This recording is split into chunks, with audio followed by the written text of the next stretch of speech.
Hola, esta es la tercera actividad de aprendizaje del curso Teoría de la Literatura del profesor Fernando Morales Orozco. La unidad corresponde a la número 4 y el tema es Fronteras del Relato, un texto de Gerard Genet. El primer punto nos pide que expliquemos la dicotomía propuesta por Genet de mímesis y diégesis, narración y descripción, historia y relato. En su artículo Fronteras del Relato, Gerard Genet habla sobre las teorías de Aristóteles y de Platón acerca de estos términos. Dice que Platón veía la mímesis como la imitación imperfecta de la realidad y que entendía la diégesis por todo lo que el poeta habla o cuenta, hablando en su propio nombre y sin tratar de hacernos creer que es otro el que habla.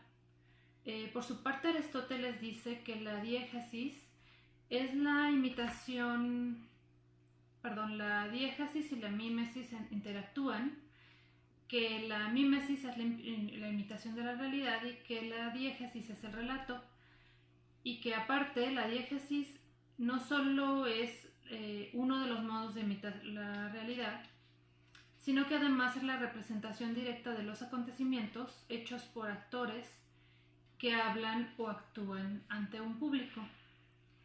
De esto se puede concluir que la mímesis, como ya hemos visto antes, es la imitación de la realidad que hace el poeta, y la diégesis es el relato como tal, o sea, la narración de los acontecimientos, y que para hacer esta narración el poeta se vale de la mímesis para lograrlo. La narración es una representación de acciones y acontecimientos, y la descripción son las representaciones de objetos, de personajes, lugares y sentimientos que forman parte de la narración.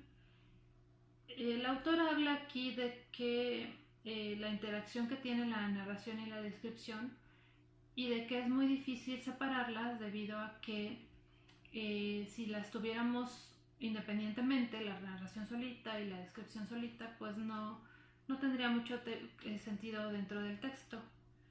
La historia y el discurso, podemos decir que la historia es el relato, que es la descripción de los acontecimientos, y el discurso es el mensaje que el hablante da, o sea, es lo que dice como tal el actor o el hablante.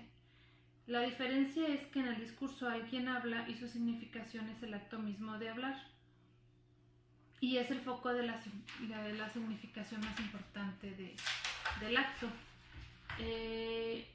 Y en el relato nadie habla en el sentido de que en ningún momento tenemos que preguntarnos quién habla, dónde o cuándo, pero podemos percibir íntegramente la significación del texto.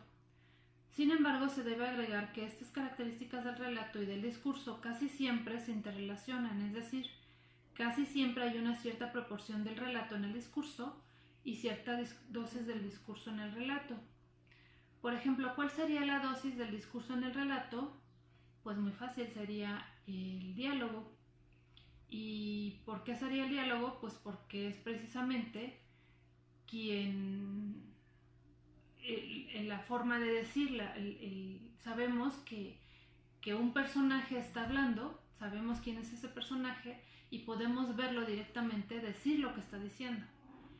En el caso del relato, pues como tenemos una voz narrativa, muchas veces omnisciente, que no sabemos quién es, que simplemente nos está relatando la historia, pues no podemos hablar de un discurso como tal, salvo en los momentos en que hace que los personajes hablen, ¿no? En los momentos en que vemos los diálogos de los personajes, y así podemos saber que ellos son quienes los están diciendo y muchas veces por qué los están diciendo.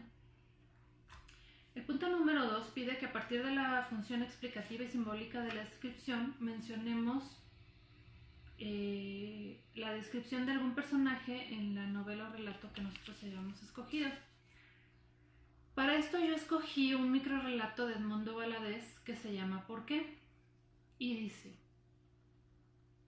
en el sueño, fascinado por la pesadilla, me vi alzando el puñal sobre el objeto de mi crimen.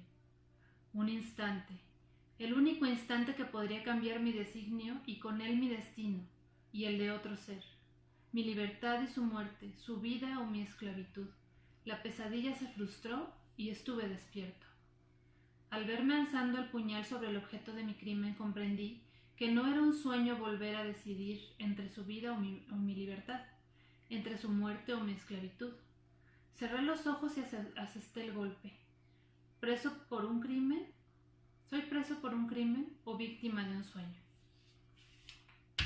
Y bueno, vemos que la naturaleza explicativa y simbólica de la descripción consiste en que los retratos físicos de vestimentas y moblajes, o sea, las descripciones en sí, tienden a revelar y al mismo tiempo a justificar la psicología del personaje,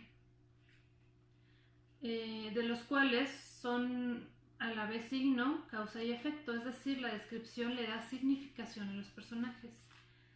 En el microrrelato, en la oración que dice en el sueño, fascinado por la pesadilla, me vi alzando el puñal sobre el objeto de mi crimen, esta sola frase nos proporciona a través de la descripción mucha información acerca del personaje, de la situación.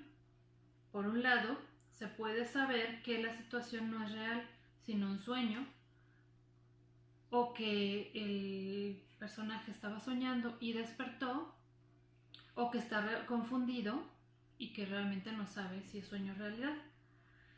Describe también la forma en que alza el puñal, pero también la intención, que es la de matar a alguien. Explica por qué levantó el puñal en primer lugar. En total, el microrrelato describe los deseos subconscientes del que narra de ser libre a través de matar a su víctima. En el número 3 nos pide o nos pregunta por qué no se puede definir una frontera establecida entre la descripción, según la narratología de Genet. Y bueno, Gerard Genet dice que no podemos establecer una frontera entre la narración y la descripción porque la narración y la descripción están muchas veces interrelacionadas. Podría decirse que la descripción no puede conseguirse sin la narración y que la narración sería y la narración sin la descripción, pero en ambos casos el resultado sería muy pobre. Es cierto que es más fácil describir sin narrar que narrar sin describir, pero al final, ¿qué riqueza tendría una narración sin detalles de lo que se narra o de las cosas que se narran? ¿Y de qué nos serviría una descripción de cosas si no sabemos qué le pasa a esas cosas? De modo que un texto termina con narraciones y descripciones en las cuales es difícil decir dónde empieza una y dónde acaba otra.